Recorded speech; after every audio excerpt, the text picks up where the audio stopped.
हाय, मी सुप्रिया. तर इथे बघू शकताय पाऊस किती जोराचा पडतोय. जूनमध्ये तरी पावसानं दडीच मारली होती आणि इथे जुलैमध्ये सलग 3 दिवस झाले ना सतत पाऊस पडतोय. त्याच्यामुळे मुलांना शाळेला सुद्धा सुट्टी दिलेली आहे. आणि तुम्ही मागच्या व्हिडिओमध्ये बघितलं की आम्ही रेशन कार्डचं काम करायला दिलेलं आहे.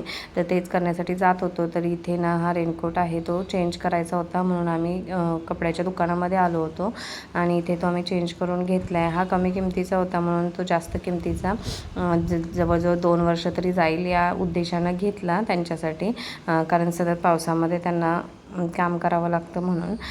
तो इथे चेंज करून झाल्यानंतर आम्ही सरळ तहसीलदार ऑफिसला गेलो. तिथे सर्व जी काही कागदपत्र होती ना नवीन रेशन कार्ड बनवण्यासाठीची ती जमा केली. कारण जवळजवळ 20 दिवसांनी आम्ही इथे आलो होतो.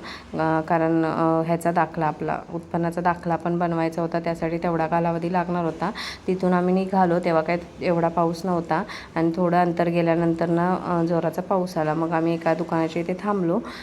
तिथून मग थोडा पाऊस कमी झाल्यानंतर निघालो. थोडंसं भिजायला झालं, जास्त पाऊस नव्हता म्हणून छत्रीसुद्धा घेतली नव्हती. त्यामुळे तिथून मग पेट्रोल टाकायचं होतं, ते पेट्रोल टाकून घेतलं गाडीमध्ये.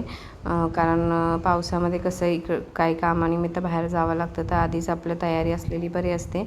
मग पुन्हा तिथे पाऊस आला म्हणून थोडा वेळ थांबलो आणि दूध संपलं होतं घरातलं, तर ते दूध घेतलं आणि तिथून मग घरी आलो. तर असा होता व्हिडिओ. कसा वाटला नक्की कमेंट करून सांगा आणि चॅनलवर कोणी नवीन असेल तर नक्की सबस्क्राईब करा. चला तर मग बाय.